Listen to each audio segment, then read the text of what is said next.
very few questions are left in that exercise matrices. Question number 12, are you able to do that question?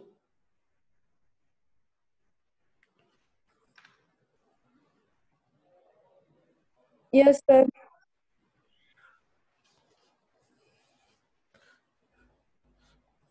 तो आगे आगे वाले question पे आया जाए, क्वेश्चन नंबर 13 पे। चलो Yes, sir. Question number 13। और बाय द वे अगर नहीं भी होता है, तुमने ट्राई किया तो बाद में बता सकते हो कि हाँ ये वाला क्वेश्चन सर नहीं कर पाए हम। If a equals alpha beta first row and gamma and minus alpha is the second row, a square equals identity, it is given, then what will happen? Which type of the equation we are going to get here?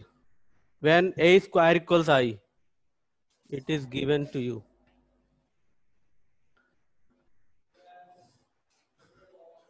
Come on the question.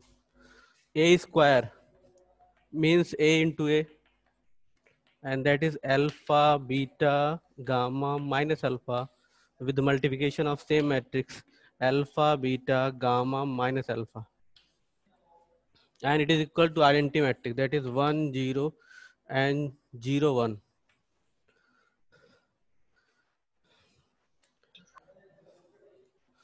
So from here, alpha row with column, alpha square and beta gamma, first row and first column, again the first row second column,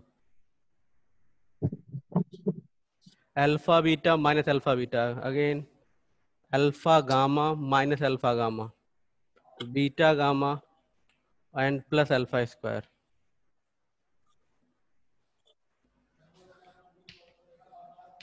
One zero zero one, and we can see here, as we are writing here both matrices are equal. हम क्या बोल रहे हैं कि दोनों matrix equal हैं। तो अगर हम देखें कि लेफ्ट हैंड साइड वाली जो मैट्रिक्स है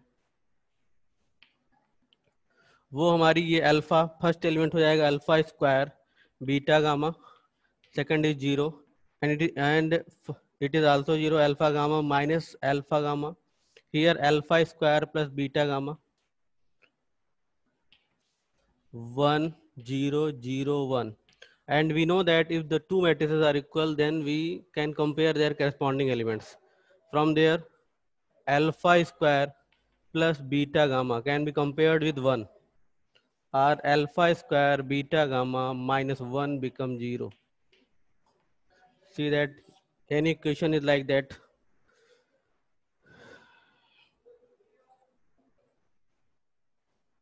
या फिर हम लिख सकते हैं 1 minus alpha square minus beta gamma, या इसको इस इक्वेशन को ऐसा लिख सकते थे।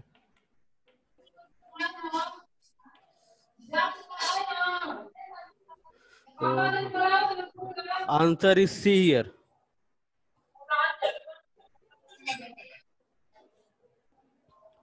And question number, yes you, who has opened his speaker? कौन है इसमें? जरा प्लीज अपने स्पीकर ऑफ कर दिया करो यार। यहाँ पे एंट्री लेने के पहले स्पीकर ऑफ कर दो, कोई दिक्कत हो तो ऑन करो और पूछ लो। दो क्वेश्चन नंबर 14 कह रहा है कि इफ ए मैट्रिक्स, मैंने इसके बारे में काफी बात की है कि ओनली वन मैट्रिक्स, ये याद रखना इसको, कभी कभार 1 मार्क्स में इस तरह के क्वेश्चन पूछे जाते हैं कि कौन सी ऐसी मैट्रिक्स होती है जिसको सिमेट्रिकल और इसको सिमेट्रिकल दोनों बोलते हैं, मतलब वो दोनों की प्रॉपर्टी होल्ड करती है। तो only one matrix in universe, मतलब केवल एक ही मैट्रिक्स है जिसको कि हम सिमेट्रिकल और इसको सिमेट्रिकल दोनों बना सकते हैं, that is the zero matrix. तो answer will be zero matrix, answer is be here. और क्वेश्चन नंबर 15, ये बोर्ड में फ्रिक्वेंटली पूछा जाता है ये क्वेश्चन। देखो बोर्ड का पेपर तो आई सपोज इस साल भी आया है।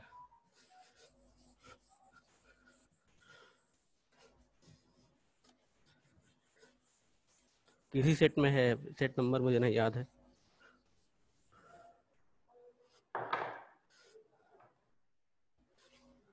A is square matrix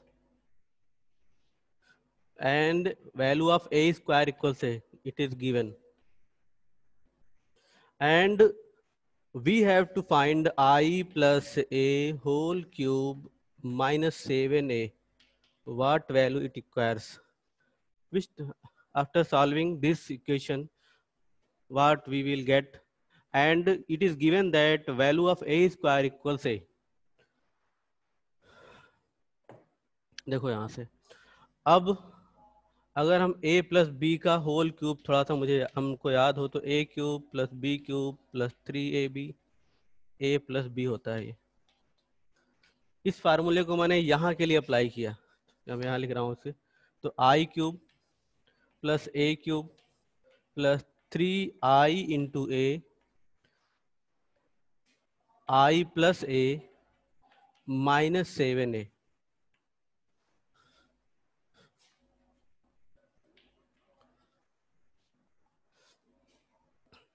लोग आइडेंटिटी मैट्रिक्स के चाहे जितने स्क्वायर क्यूब बना ले हम, उसकी वैल्यू नहीं चेंज होने वाली।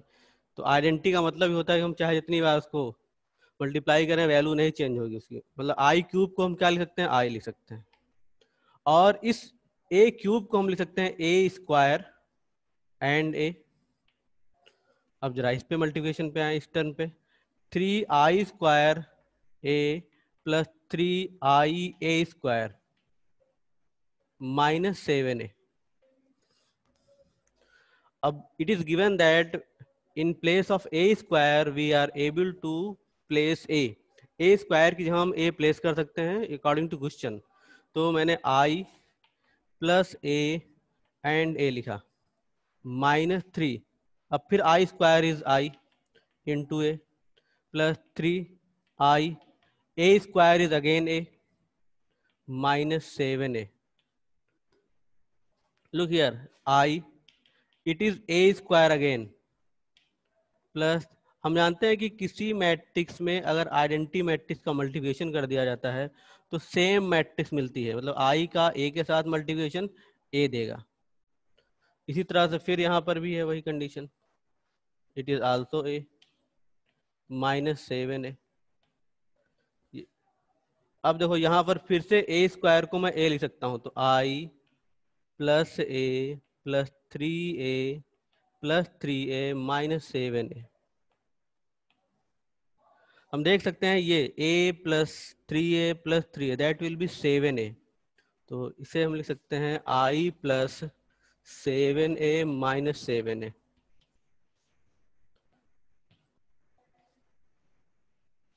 Answer will be i and it is your C. Answer is C here.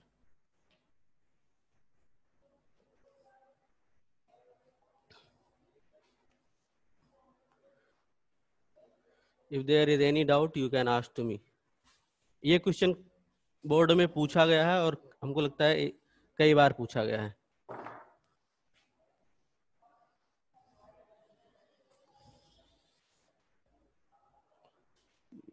Not this.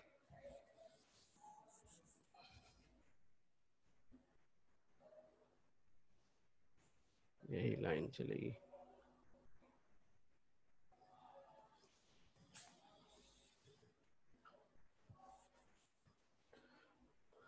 अब इस टॉपिक में पूरे चैप्टर में कहीं से कोई डिफिकल्टी आई हो, कुछ ना समझ में आई हो, तो उसका डिस्कशन कर लूँ, फिर मैं आगे नेक्स्ट चैप्टर पे आ जाता हूँ। Any one of you, is there any doubt if you have read this chapter? Any confusion? You can ask to me. Yes, sir. Tell me. The example number 27. Example number 27. Find the matrix D such that this. Okay. इसमें तो solve किया है, solve है question. कह रहा है कि कोई 3 मैट्रिक्स दी है, चौथी को निकालना है तुम्हें। ये ए दिया है, इस तरह क्वेश्चन एक हुआ है अभी, -1 3 4 And say the 28 है। अच्छा 27, sorry. A and B are symmetrical matrices of same order, then show that AB is symmetrical if and only if A and B are commutative, that is AB equals BA. कह रहा A and B are symmetrical matrix. Symmetrical means ए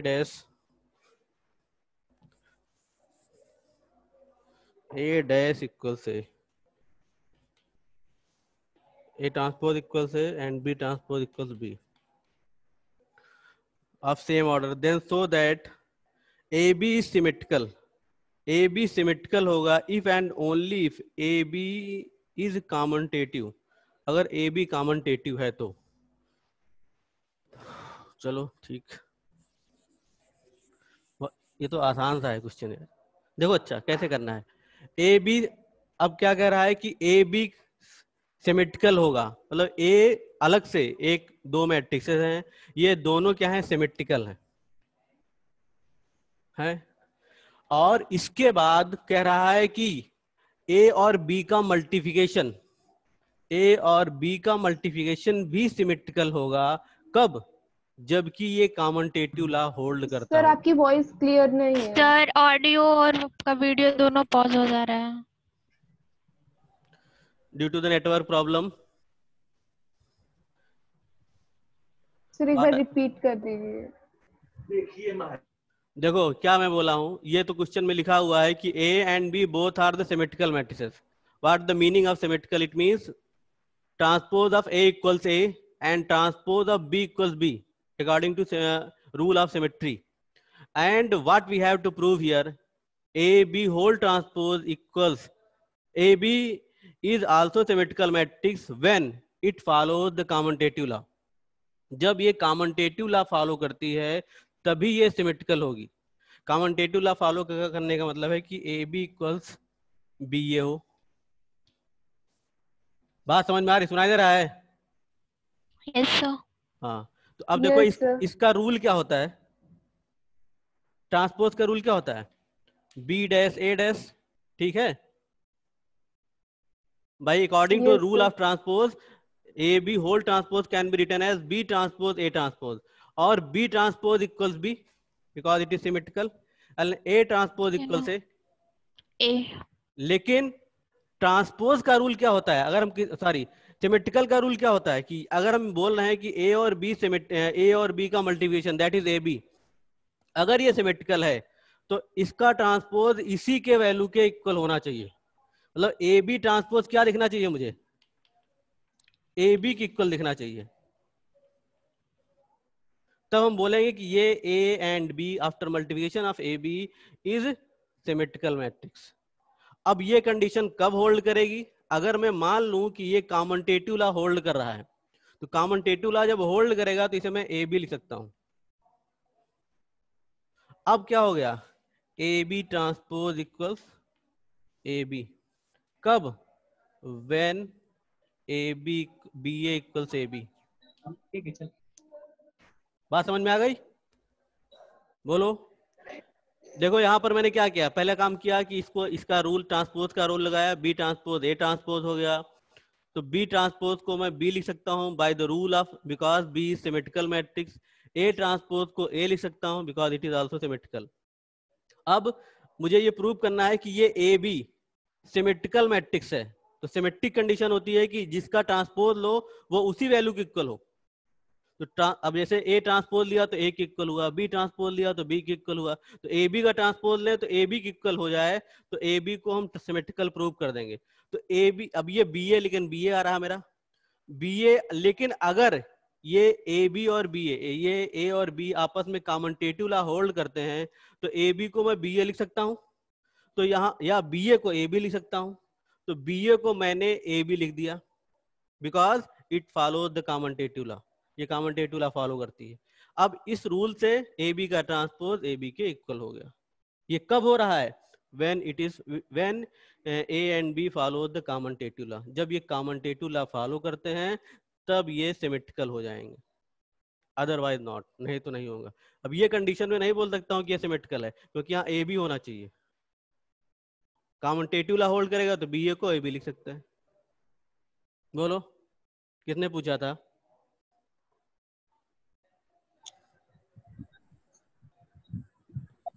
किसने question पूछा था और समझ में आया कि नहीं समझ में आया?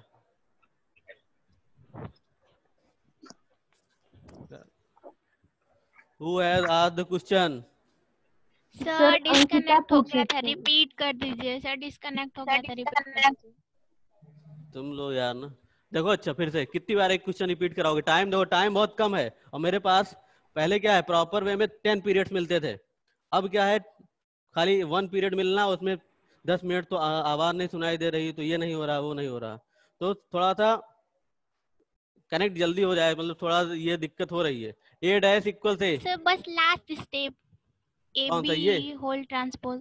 भाई तुमने यस क्या सर, इस, उसके नीचे। ये देखो ए बी ट्रांसपोज इक्वल क्या आएगा, बी ट्रांसपोज ए ट्रांसपोज आएगा ना। Yes sir. अब बी ट्रांसपोज को हम क्या लिख सकते हैं, बी लिख सकते हैं, क्यों? क्योंकि ये सिमेट्रिकल मैट्रिक्स है। ए सिमेट्रिक ट्रांसपोज को है। क्या लिख सकते हैं, ए लिख सकते हैं। ए। अब ये बी ए हो गया, लेकिन इस कंडीशन पे हम इसको सिमेट्रिकल नहीं बोल सकते हैं, क्योंकि सिमेट्रिकल की कंडीशन होती है कि जिस मैट्रिक्स पे सिमेट्री लगाई जाए वो उसी की इक्वल होनी चाहिए। जैसे ए बी पे सिमेट्रिकल लगाए, सिमेट्री मैं देखना चाहता हूं, तो अगर ये सिमेट्रिकल होगा तो ए बी के ही इक्वल होना चाहिए, ना कि बी ए के। अब वो बोल रहा है कि अगर ये कॉमनटेटिव ला होल्ड कर जाए, अगर तो अगर ये कॉमनटेटिव ला होल्ड करेगा तो बी ए को मैं ए बी लिख सकता हूं। तो मैंने बी ए को ए बी लिख दिया यहां पर। अब क्या हो गया, अब ये सिमेट्रिकल हो जाएगा। लेकिन सिमेट्रिकल कब हो रहा है, जब ये कॉमनटेटिव ला होल्ड कर रहा है। तो कंडीशन क्या आ गई कि A and B both are symmetrical matrix, then A B whole transpose equals A B is also symmetrical when it follow the commutative law. जब ये कॉमनटेटिव लॉ फॉलो करेगी तभी सिमेट्रिकल बनेगी, नहीं तो सिमेट्रिकल नहीं होगी। ये ए बी का ट्रांसपोज बी ए के इक्वल दिखाएगा, और वो सिमेट्री की कंडीशन नहीं है। जब कॉमनटेटिव लॉ होल्ड हुआ तो ए बी की इक्वल हो गया, अब सिमेट्री हो गया, सिमेट्रिकल दिख रहा है यहाँ पे। समझ में आ गया अंकिता? Yes sir.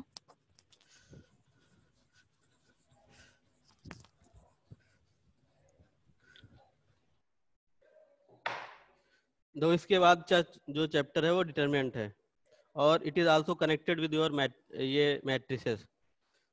तो first thing is that what is the determinant.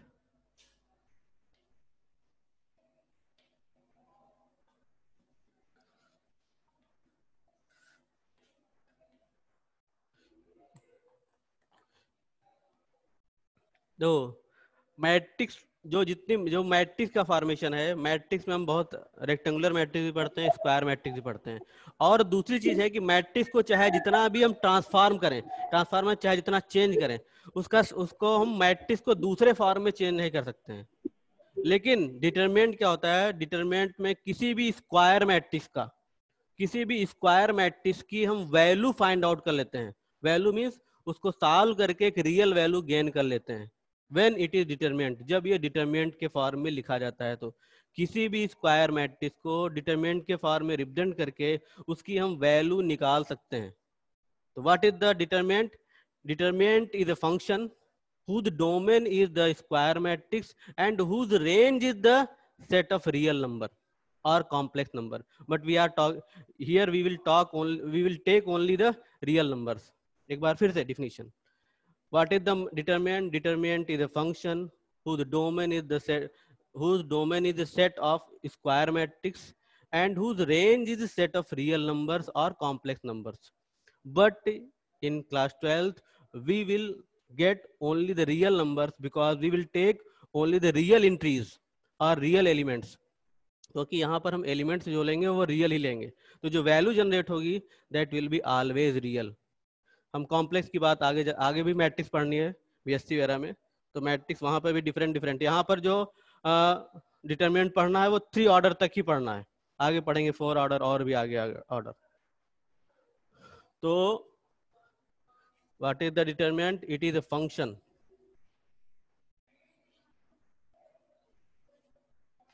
whose domain is set of square matrix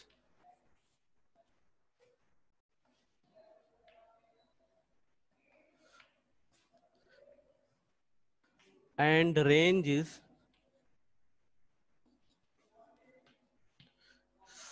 set of real number or complex.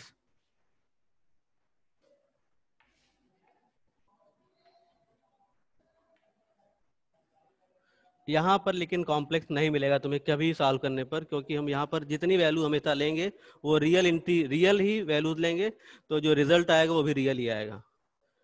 अब इसको जो रिप्रेजेंट करते हैं, मान लेते हैं मैं ले लूँ कि let M is the set of square matrix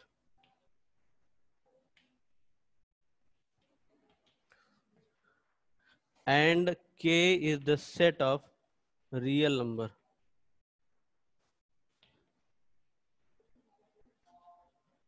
Then a function f m to k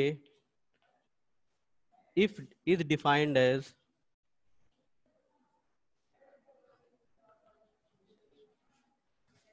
f a equals k.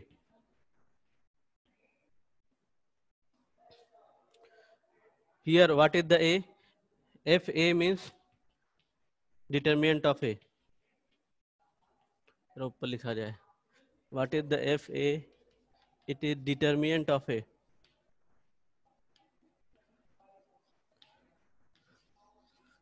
और डिटरमिनेंट ए ऑफ ए को इस तरह लिखते हैं, दिस और DET लिखकर आगे ब्रैकेट में ए लिख देते हैं, DETA डिटरमिनेंट ऑफ ए बोला जाता है। या दूसरा लिखने का मेथड है ऐसा, तो कोई भी सिंबल यूज किया जाता है, बहरहाल हम यहाँ पर ये अधिक सिंबल यूज होता है। और एक चीज और कि इसको मॉड नहीं पढ़ना है, ये मॉड ए कभी नहीं पढ़ना है, ये डिटरमिनेंट ए है, इसकी वैल्यू नेगेटिव भी आती है। मतलब ये नहीं समझना है कि ए को मॉड के अंदर लिख दिया गया। अब यहाँ कंफ्यूजन क्या होता है, मॉड पढ़ने की आदत पड़ी हुई है क्लास 11 से, तो ए मॉड ए लिख पढ़ लिया जाता है, तो not, it is not mod A, it is determinant of A. यहाँ नोट, सर अगर उसके अंदर माइनस साइन रहेगा तो जब उसको ब्रैकेट हटाएंगे तो माइनस ही ना रहेगा। ना जी, ये वैल्यू निकाली जाती है। ये अभी मैं बताता हूँ क्या होता है। जैसे कोई भी डिटरमिनेंट होगा उसकी वैल्यू निगेटिव भी आ सकती है, लेकिन मॉड तो निगेटिव नहीं आता है ना, मॉड क्या मिलेगा, हमेशा पॉजिटिव मिलेगा। यहाँ पर ये क्या है, ये खाली ये दिखा रहा है कि ये डिटरमिनेंट ए को रिप्रेजेंट किया जा रहा है। जैसे सपोज ए मैट्रिक्स है हमारी 1 2 3 4, ये मैट्रिक्स है, इसको डिटरमिनेंट फॉर्म में लिखना होगा तो हम ऐसे लिखेंगे।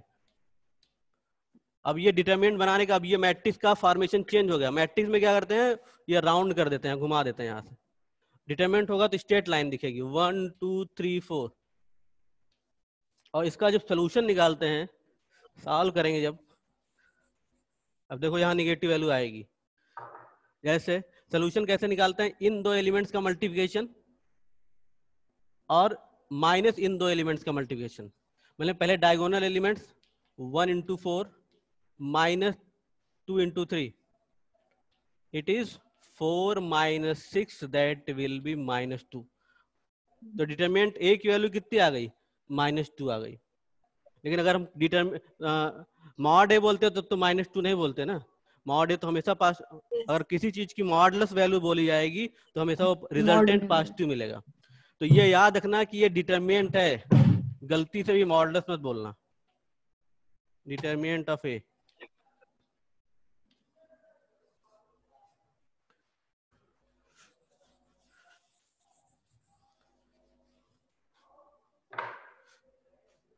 अब देखो यहाँ पर पढ़ना क्या है, मुझको 2 ऑर्डर का और 3 ऑर्डर का डिटरमिनेंट का सोल्यूशन निकालना जानना है।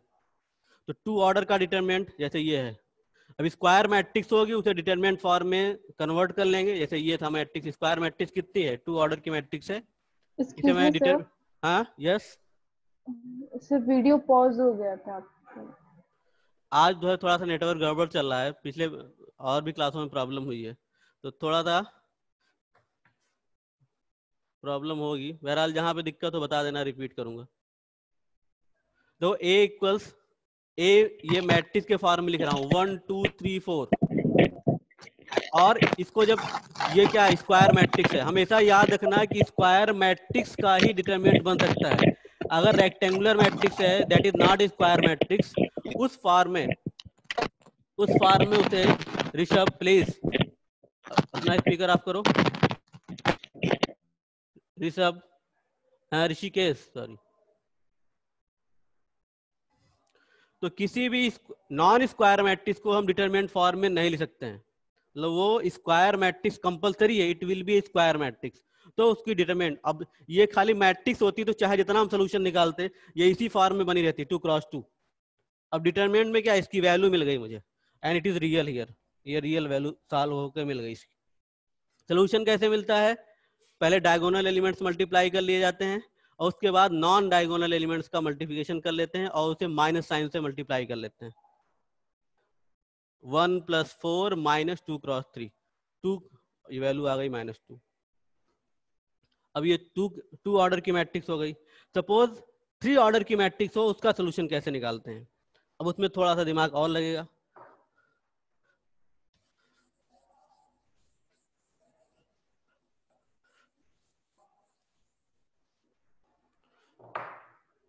अब देखो, जैसे मान लेते हैं मैं एक मैट्रिक्स बना रहा हूं, ये 3 ऑर्डर की है। मान लेते हैं 1 2 3 2 4 6 एंड 3 2 1 3 2 एंड 4 कर दिया सपोज। चलो ऐसे, अब मान लेते हैं ये मैट्रिक्स है मेरी, इसको डिटरमिनेंट, इसकी डिटरमिनेंट वैल्यू मुझे निकालनी है। तो पहले तो डिटरमिनेंट वैल्यू निकालेंगे, तो इसको डिटरमिनेंट फॉर्म में कन्वर्ट किया मैंने। 1 straight line 1 2 3 2 4 6 3 2 4।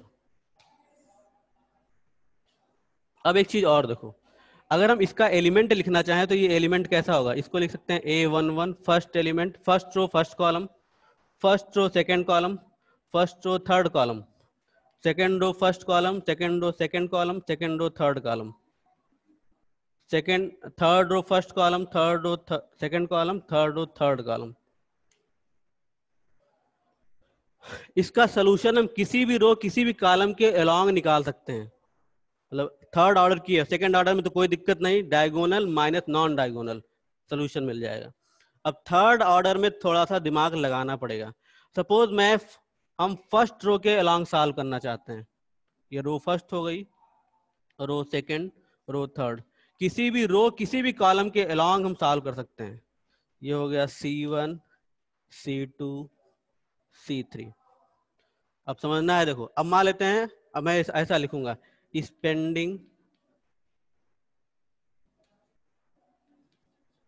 Along R1, R1 के अलोंग इसे एक्सपेंड कर रहा हूँ, फैला रहा हूँ, खोल रहा हूँ इसको सॉल्व कर रहा हूँ। इसका सोल्यूशन कैसे निकलेगा, अब देखो पहला काम ये करते हैं, जैसे ये फर्स्ट एलिमेंट है हमारा, तो हम यहाँ लिखेंगे -1 और इसके बाद ये जो इसकी रो कॉलम है ये इसकी पावर बन जाएगी 1 + 1। अभी मैं और इसका इजी मेथड बताता हूँ। अभी हम खाली किस पे बात कर रहे हैं, इसका कैसे फार्मूला क्या होता है, किस तरह से सॉल्व करते हैं। अभी मैं आसान और मेथड बता दूंगा, मतलब इसमें ये बिना सोचे भी हो जाएगा। अब देखो A11, ये 1 1 लिखा।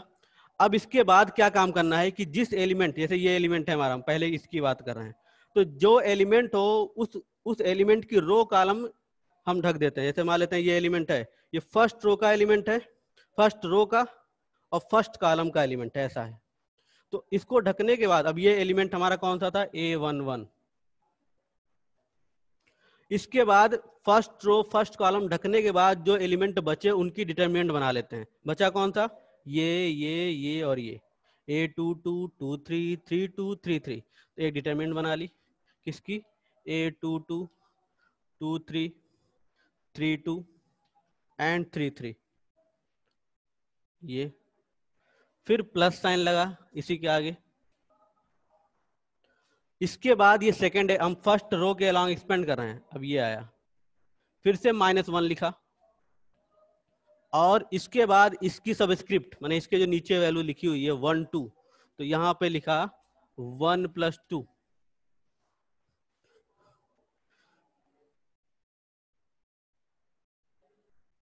और इसके बाद एलिमेंट लिख दिया, कौन सा है 1A12। और इसके बाद जिस रो जिस कॉलम में ये लाई करा उसको ढक देते हैं। जैसे ये किस में है, ये फर्स्ट रो में है और सेकंड कॉलम का एलिमेंट है, तो इसको ढक दिया, पूरी फर्स्ट रो ढक दी, सेकंड कॉलम ढक दिया। बचेगा कौन सा, ये एलिमेंट, ये और ये।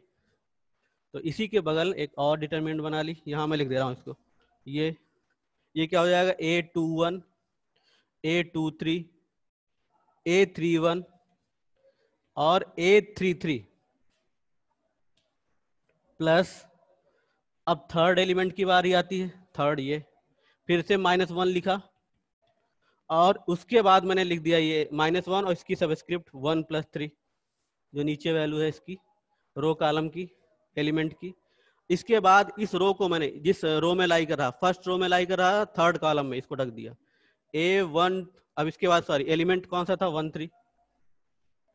इसके बाद डिटरमिनेंट, इस एलिमेंट को ढका रो कॉलम जिसमें लाई कर रहा था, फर्स्ट रो थर्ड कॉलम, ये 4 एलिमेंट बच गए। तो A21, A22, A31 and A32 ऐसा बन जाएगा। अब इसको सॉल्व करेंगे तो हमको इसकी वैल्यू मिल जाएगी। अब जरा मैं जैसे इसी पे, अब ये न्यूमेरिक फॉर्म में लिखा हुआ है, इसकी जरा वैल्यू निकाल के बताता हूँ इसमें।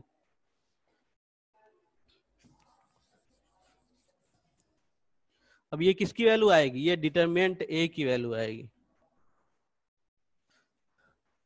अब जैसे मान लेते हैं वो हम हमारा ऊपर है, तो डिटरमिनेंट A की वैल्यू निकालनी है मुझे। अब पहली रो के अलॉन्ग एक्सपेंड करना है, तो -1, 1 + 1, एलिमेंट क्या है 1, 1 हो गया। इस 1 को रो 1 में किस में है, फर्स्ट रो फर्स्ट कॉलम में है, इसको छोड़ दिया। इसकी डिटरमिनेंट बना ली 4 6 2 4। ये किस ऑर्डर की डिटरमिनेंट है, ये 2 ऑर्डर की डिटरमिनेंट है। हमने बताया कि 2 ऑर्डर की डिटरमिनेंट का सोल्यूशन कैसे निकालते हैं, डायगोनल माइनस नॉन डायगोनल। फिर प्लस साइन लगाया, फिर इसके बाद -1। अब ये देख लेंगे इसकी पोजीशन क्या है, ये 1 2 एलिमेंट है तो 1 + 2। इसके बाद एलिमेंट क्या है 2 है, और इस 2 को, ये 2 हमारा फर्स्ट रो और सेकेंड कॉलम में लाई कर रहा है। मैंने इसको जिस कॉलम में लाई कर रहा है उसको पूरा छोड़ दिया, ये रो छोड़ी ये कॉलम छोड़ी, रिमेनिंग एलिमेंट 2 6 3 4, 2 6 3 4 प्लस, अब थर्ड वाला एलिमेंट -1 और इसकी पोजीशन क्या है 1 3 1 3। इसके बाद ये रो छोड़ी, इसमें लाई कर रहा, इस कॉलम में लाई कर रहा, बचेगा क्या 2 4 3 2, 2 4 3 2। इसको सॉल्व कर लेंगे। मैं किसकी वैल्यू निकाल रहा हूँ, डिटरमिनेंट की वैल्यू निकाल रहा हूँ। अब ये कंडीशन हम किसी रो पे किसी कॉलम पे कर सकते हैं, और मतलब कोई भी एक रो ले लें, कोई भी एक कॉलम ले लें, उसके अलॉन्ग सॉल्व करते चले जाएं। तो अब जैसे मान लेते हैं, अब ये वैल्यू हमारी -1 की power 2 that will B positive 1 और इंटू 1 हो गया। इसका multiplication 16 - 12, 16 is here and -12 plus, अब देखो ये -1 की पावर 3 है, ये नेगेटिव वैल्यू देगा, -1 हो जाएगा, और इंटू में 2, ये 2, 8 - 18,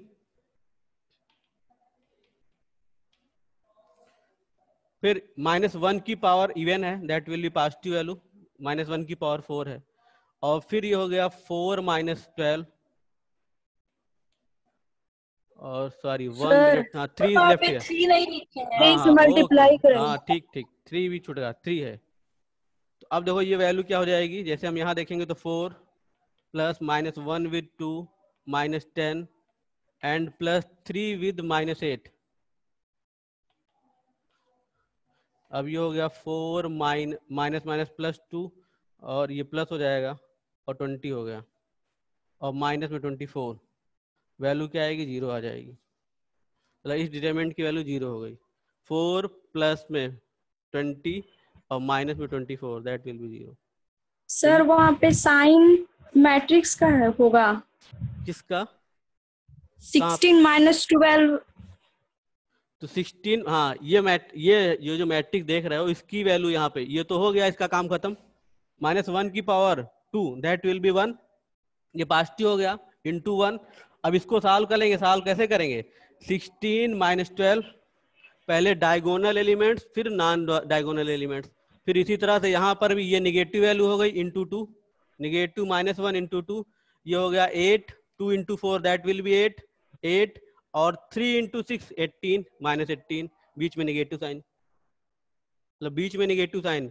अब मान लेते हैं यहाँ पे -6 होता तो अब ये निगेटिव तो रहता और ये -18 हो जाता तो प्लस बन जाता ये।